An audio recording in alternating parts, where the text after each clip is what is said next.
Hi friends, welcome to my channel iView 360. ఈరోజు ఈ వీడియోలో నేను ఏం షేర్ చేసుకోవాలనుకుంటున్నానంటే, ఇక్కడ హ్యాలోవిన్ పండగ వచ్చింది. దెయ్యాల పండగ అంటారు కదండి. దెయ్యాల పండగ వచ్చినప్పుడు ఇక్కడ అందరూ ఆ మంత్ స్టార్ట్ అయిన దగ్గర నుంచి గుమ్మడికాయకి ఒక ప్రత్యేకత ఉందన్నమాట. హ్యాలోవిన్కి గుమ్మడికాయకి. సరే, ఏంటి అది స్టోరీ అన్నది తెలుసుకుందామని చెప్దామని చెప్పేసి ఈ వీడియోలో నేను ఈ వీడియో చేస్తున్నాను అనమాట. ఎవరైనా నా ఛానల్ని ఫస్ట్ టైం మీరు చూస్తున్నట్లయితే నా ఛానల్కి సబ్స్క్రైబ్ చేయండి, లైక్ చేయండి, అలాగే షేర్ చేయండి.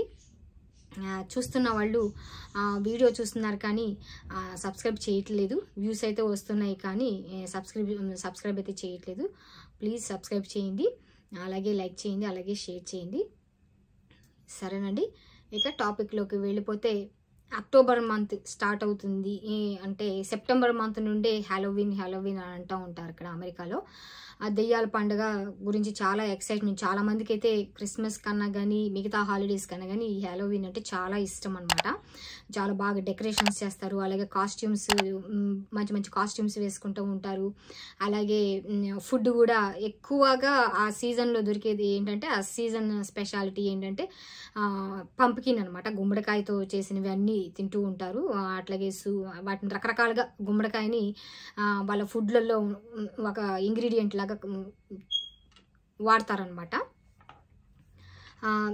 సరే, మరి దాన్ని వాడే ముందు అసలు గుమ్మడికాయకి ఎందుకు గుమ్మడికాయ మాత్రమే, మిగతా అన్ని చాలా కాయలు ఉన్నాయి కదా, ఆ గుమ్మడికాయని మాత్రమే అమెరికాలో ఎందుకు ఇలాగా అంటే పంప్కిన్కి హ్యాలోవిన్కి స్పెషల్గా చేస్తారు అని చెప్పేసి అంటే దానికి ఒక కథ ఉందండి. ఆ కథ ఏంటి అంటే, అసలుకైతే ఇది గుమ్మడికాయని తీసుకొచ్చింది. గుమ్మడికాయ ఇలాగా అమెరికాలో ఒక స్పెషల్ వెజిటబుల్ లాగా తీసుకోవడానికి కారణం ఏంటి అని అంటే, ఇది ఐరిష్ కల్చర్ అంట. అసలుకైతే ఐరిష్లో అసలు ఎందుకు వచ్చింది అని అంటే, ఇది ఐరిష్ వాళ్ళ ట్రెడిషన్ అంట. పంప్కిన్ కట్ చేయడము పంప్కిన్ తినడం అన్నది. అది ఏంటి అంటే స్టింజీ జాక్ కథ అంట. ఒక కథ ఉంది. ఆ కథ ఏంటి అని అంటే, ఒక స్టింగీ జాక్ అని ఒక ఆయన ఉండేవాడంట. చాలా మోసగాడంట ఆయన. ఇది ఒక కథ అంట. ఇది ఒక స్టోరీ అనమాట, ఐరిష్ కథ అనమాట ఇది. అయితే స్టింజీ జాక్ అనే ఒక అతను ఉన్నాడంట, చాలా మోసగాడంట ఆయన. అయితే ఆయన ఏం చేశాడంటే, మోసగాడు, అలాగే సాటన్ అని ఉంటారు కదా, అలాగే గాడ్ని కాకుండా సాటన్ని మోసం చేశాడంట. అప్పుడు సాటన్ మోసం చేసినప్పుడు సాటన్ను మోసం చేశాడంట. అలాగే ఆయన ఈ స్టింజీ జాక్ అనే చనిపోయిన తర్వాత స్వర్గంలోకి గాడ్ దగ్గరికి వెళ్ళలేదు, అలాగే గాడ్ కూడా రానివ్వలేదంట, అలాగే సాటన్ కూడా రానివ్వలేదంట. అంటే హెవెను హెల్ అని ఉంటుంది కదా, హెవెను హెల్ ఈ రెండు కూడా రానివ్వలేదంట ఈ స్టింజీ జాక్ అన్నాయన్ని. అందుకోసం అని చెప్పేసి అని ఇక భూమి మీదకి వదిలేశారంట. ఎక్కడైనా సరే నువ్వు వెళ్ళిపోయి బ్రతుకు అని. ఇంకప్పుడు ఆయన ఏమీ దారి లేక భూమి మీద తిరగడానికి ఒక చిన్న రంధ్రంలో దూరి అందులో నుంచి దారి చూసుకొని వెళ్ళిపోవడానికి వచ్చాడంట భూమి మీదకి. అలాగా భూమి మీదకి వచ్చిన తర్వాత ఈ గుమ్మడికాయ లాగా ఒక ఆకారాన్ని దాన్ని తీసుకొని దానిలో మంట పెట్టేసేసి, అది మామూలుగా అయితే తుర్నిప్పు అంటారు. తుర్నిప్పు ఒక రకమైన బంగాళదుంపలాగా వెజిటబుల్ అనమాట. అయితే దాన్ని తీసుకొని, ఇది ఐరిష్లో ఉన్నటువంటి స్టోరీ అనమాట. ఐరిష్ కల్చర్, దానిలో ట్రెడిషన్ వాళ్ళు ఉన్న ఓల్డ్ స్టోరీ. అయితే ఈ తుర్నిప్ అనే వెజిటబుల్ ఉందంట ఐరిష్లో. అయితే ఆ తుర్నిప్ అనే వెజిటబుల్ దుంపలాగా ఉంటుందంట. అప్పుడు దాన్ని ఆయన ఏం చేశారంటే, దాన్ని కట్ చేసేసి దాన్ని దానిలో ఒక ల్యాంప్ లాగా, ఒక వెలుతురు లాగా, లైట్ లాగా పెట్టేసేసి దాన్ని వెలుతురు చూసుకుంటూ భూమి మీద అంతా తిరుగుతూ ఉన్నాడంట ఈ సాటన్ లాగా. అందుకోసం అని చెప్పని దీన్ని ఎక్కువగా అని ఐరిష్లో అట్లా తిరుగుతూ ఉండేవాడు. అంత మాత్రమే కాకుండా ఐరిష్లో ఈ ల్యాంటర్న్ అన్ని దీన్ని ఒక లాంతర్ లాగా ఉపయోగించేసి సాయంత్రం చీకటి పడిన తర్వాత దెయ్యాలు వెళ్ళగొట్టడానికి దెయ్యాలు వస్తూ తిరుగుతాయి అన్న ఇది ఉంటుంది కదా, ఆ దయ్యాలను వెలగొట్టడానికి కూడా ఈ ల్యాంటర్న్ని వాళ్ళు వాడేవాళ్ళంట. వీళ్ళు అది ఐరిష్లో వాళ్ళైతే తుర్నిప్ ఒక రకమైన బంగాళదుంపలాగా ఉండేదంట. దాన్ని కట్ చేసి లోపలదంతా తీసేసి లోపల మీట్ ఉంటుంది కదా, వెజిటబుల్ మీట్, అదంతా తీసేసి దాన్ని ఆ సీడ్స్ అవన్నీ ఉంటాయి కదా అవన్నీ తీసేసి వీళ్ళు ల్యాంటర్న్ లాగా దీపం లాగా పెట్టేసేసి దాన్ని తిరుగుతూ ఉండేవాడంట స్టింజీ జాక్. అట్లాగే దీన్ని వీళ్ళు ఏంటంటే దెయ్యాలు వెలగొట్టడానికి నైట్ టైము ఇవన్నీ తిరుగుతాయి అన్న ఇది ఉంటుంది కదా, అందుకోసం దెయ్యాలను వెలగొట్టడానికి కూడా వీళ్ళు వాడేవాళ్ళంట.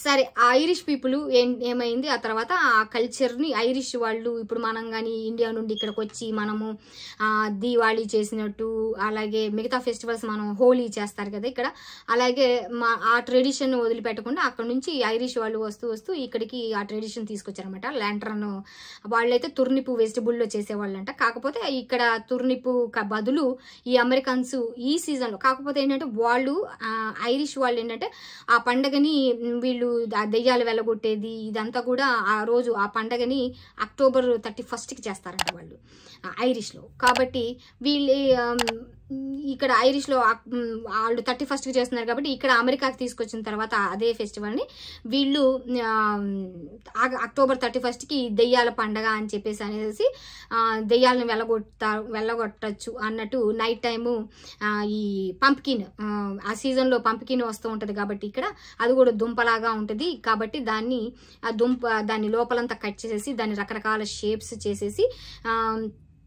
దాని లోపల దీపం లాగా క్యాండిల్ లాగా ఒకటి పెట్టేసేసి లైట్ లాగా పెట్టేసేసి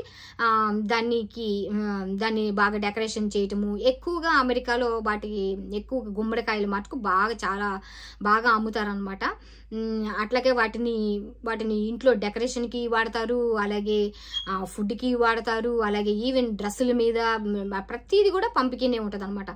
డ్రింకులలో కాఫీ అయితేనేమి, ఫుడ్ ఐటమ్స్ అయితేనేమి, సూప్స్ అయితేనేమి, ఈవెన్ స్నాక్ ఐటమ్స్లో అయితేనేమి, కుక్కీస్ అయితేనేమి, కేక్స్ అయితేనేమి, పైలు అంటారు, పైస్, ఇక ప్రతిదీ అండి ప్రతి తినే దానిలో కూడా ఈ పంప్కిన్ అన్నది ఉంటుంది అనమాట. ఈ అక్టోబర్ నవంబర్ మంత్ వరకు పంప్కిన్ మంత్ ఎండింగ్ వరకు నవంబర్ మంత్ ఎండింగ్ వరకు కూడా ఈవెన్ థ్యాంక్స్ గివింగ్ ఫెస్టివల్ వస్తుంది కదా అప్పుడు కూడా ఈ పంప్కిన్ అనేది బాగా ప్రిఫర్ చేస్తారు వాళ్ళ ఫుడ్లలో అమెరికన్స్. వెజిటబుల్ అది బాగానే ఉంటుంది, పైస్ కానీ ఇవన్నీ కూడా టేస్టీగానే ఉంటాయి. కాకపోతే ఆ సీజన్లో మాత్రమే దొరుకుతుంది పంప్కిన్. ఆ తర్వాత ఇక్కడ ఎక్కువగా పండిస్తారు కూడాను.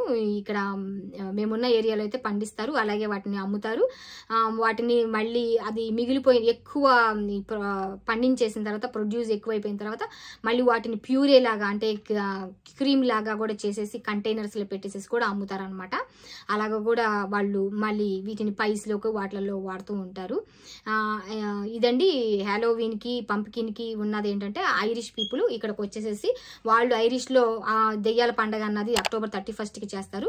సేమ్ ఆ ఫెస్టివల్ని వాళ్ళు ఐరిష్ నుంచి ఇక్కడికి తీసుకొచ్చారు. అక్కడ నుండి వచ్చిన వాళ్ళు ఇక్కడికి వచ్చి అక్టోబర్ 31న ఆ పండుగ చేసుకోవడం వల్ల ఇక్కడ అమెరికన్స్ కూడా అదే ట్రెడిషన్ ఫాలో అయిపోతూ ఇక్కడ పండే పంట ఏంటంటే ఆ మంత్లో గుమ్మడికాయ కాబట్టి దాన్ని కూడా మనం ఇక్కడ వాళ్ళు ఐరిష్ వాళ్ళు అయితేనేమో తుర్నిపు ఆ దుంపని కట్ చేసుకుంటారు. వీళ్ళు ఇక్కడ అమెరికన్స్ అయితే గుమ్మడికాయ దొరుకుతుందని గుమ్మడికాయ కట్ చేసుకుంటారు అనమాట.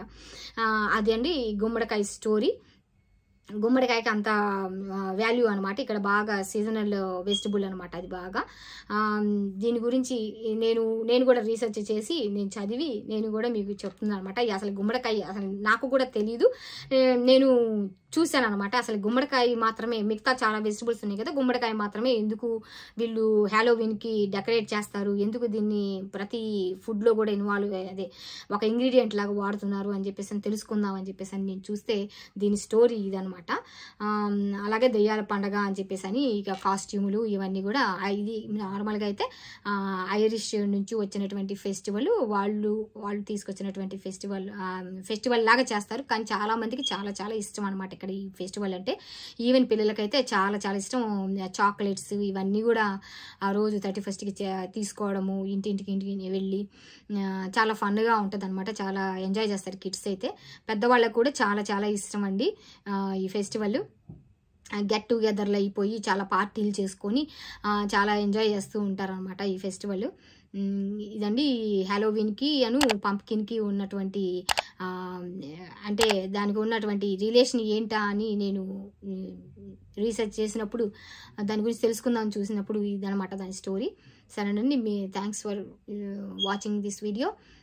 వీడియో మీకు నచ్చినట్లయితే లైక్ చేయండి, అలాగే షేర్ చేయండి. అలాగే ఎవరైనా నా ఛానల్ ఫస్ట్ టైం మీరు చూస్తున్నట్లయితే నా ఛానల్కి సబ్స్క్రైబ్ చేయండి. Thanks for watching this video. ఇంకొక వీడియోలో ఇంకొక టాపిక్ తోటి నేను మళ్ళీ మీతో కలుస్తానండి. అంతవరకు ఉంటానండి. బాయ్ అండి.